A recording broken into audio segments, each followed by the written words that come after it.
Assalamualaikum warahmatullahi wabarakatuh. Baiklah, anak-anak ibu yang sangat ibu cintai, pada hari ini semoga kita senantiasa selalu dalam keadaan sehat walafiat, selalu dalam lindungan Allah, senantiasa selalu dalam rahmat Allah, dan kita juga tidak lupa bersyukur kepada Allah Subhanahu wa taala atas segala nikmat dan telah berikan kepada kita pada hari ini. Kita masih bisa bersama belajar di ruangan kita sendiri. Juga salawat dan salam tidak lupa kita aturkan kepada Nabi kita baginda Muhammad Sallallahu Alaihi Wasallam, karena beliaulah Nabi dan beliaulah teladan. Beliau yang telah membawa kita umatnya dari alam jahiliyah kepada alam yang terang benderang dengan ilmu pengetahuan pada saat ini. Nah, baiklah anak ibu, pada hari ini kita akan mempelajari pelajaran tentang ihsanul amal atau amal yang baik. Nah, bagaimana caranya supaya setiap perbuatan kita, setiap ucapan kita, aktivitas kita itu dinilai menjadi amal yang berdasarkan Allah, itu harus memenuhi syarat-syarat gitu. Nah, jadi agar supaya apa yang kita lakukan setiap hari itu dinilai menjadi amal baik, mendapatkan pahala di sisi Allah, tentu ada syarat-syarat yang harus kita penuhi. Nah, sebelumnya kita harus bertanya dulu kepada diri kita. Nah, apa pertanyaannya? Pertanyaannya adalah, pernah nggak anak-anak ibu bertanya kepada diri sendiri, untuk apa sih gunanya kita diciptakan oleh Allah di dunia ini? Nah, pernah nggak bertanya seperti itu? Nah, jawabannya adalah, atau ada yang tahu?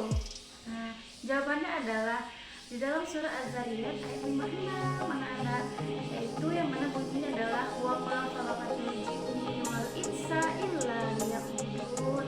Kata Allah, dan tidaklah menciptakan jin dan manusia kecuali hanya untuk beribadah kepadaku. Berarti Allah tujuannya menciptakan kita tidak lain tidak bukan kecuali hanya untuk beribadah kepada Allah Subhanahu wa taala. Karena sejatinya kita adalah hamba Allah, adalah budaknya Allah yang harus menjadi kita patuh kepada Allah, mentaati segala perintahnya dan menjauhi segala larangannya. Nah, jadi apa saja sih yang dikatakan ibadah? Nah, ibadah itu banyak sekali. Nah, ada ibadah makruh, ada ibadah ghairul makruh. Nah, bahkan ketika kita belajar itu juga bisa dinilai ibadah. Jadi ibadah itu bukan sholat, puasa, zakat, naik haji, gitu. Nah, bahkan ketika kita membantu orang tua, masak, menyapu rumah, membersihkan kamar, dan segala macamnya, menolong orang, membuang sampah pada tempatnya, itu bisa bernilai ibadah di sisi Allah. Nah, lalu bagaimana caranya supaya setiap amal kita yang kita lakukan tadi bernilai ibadah di sisi Allah? Harus memenuhi dua syarat. Syarat yang pertama adalah kita melakukan ibadah tadi itu harus ikhlas karena Allah. Jadi tidak ada niat-niat yang lain. Jangan sampai kita melakukan perbuatan itu karena mengharapkan pujian dari manusia. Nah, ini tidak boleh karena ini merusak niat kita, merusak amal kita. Jadi tidak lagi akan menjadi ihsanul amal. Karena kita harus ikhlas karena Allah Ta'ala. Setiap apapun yang kita lakukan, kita belajar, kita ikhlas. Tujuannya semata-mata hanya untuk mencari ridho Allah. Kita sholat, kita ikhlas gitu. Dan kedua, caranya harus sesuai dengan tuntunan Rasulullah gitu, anak-anak. Nah, jadi ketika kita melakukan suatu amalan, maka ketikanya kita sudah ikhlas untuk mengharapkan ridho Allah, pahala dari Allah, maka syarat yang kedua, caranya harus sesuai dengan tuntunan Rasulullah. Contohnya nih, sholat subuh, misal anak ibu si A, dia awalnya nih udah semangat nih sholat subuh, ikhlas, lillahi ta'ala, ingin mengharapkan ridho Allah, mencari pahala sholat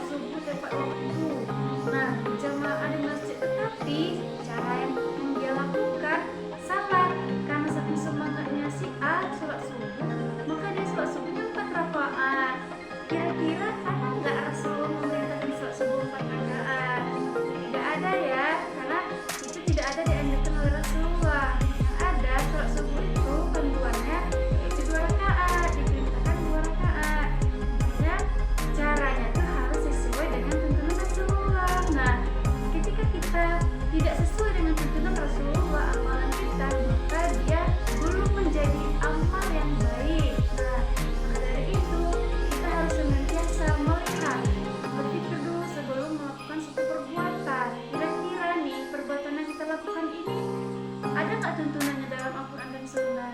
Gitu. Ada nggak dicontohkan oleh Rasulullah? Ada nggak hadisnya? Ada nggak perintahnya? Nah, kalau tidak ada, kita tidak boleh melakukan itu. Harus kita cari tahu apakah ini dilarangkah oleh Allah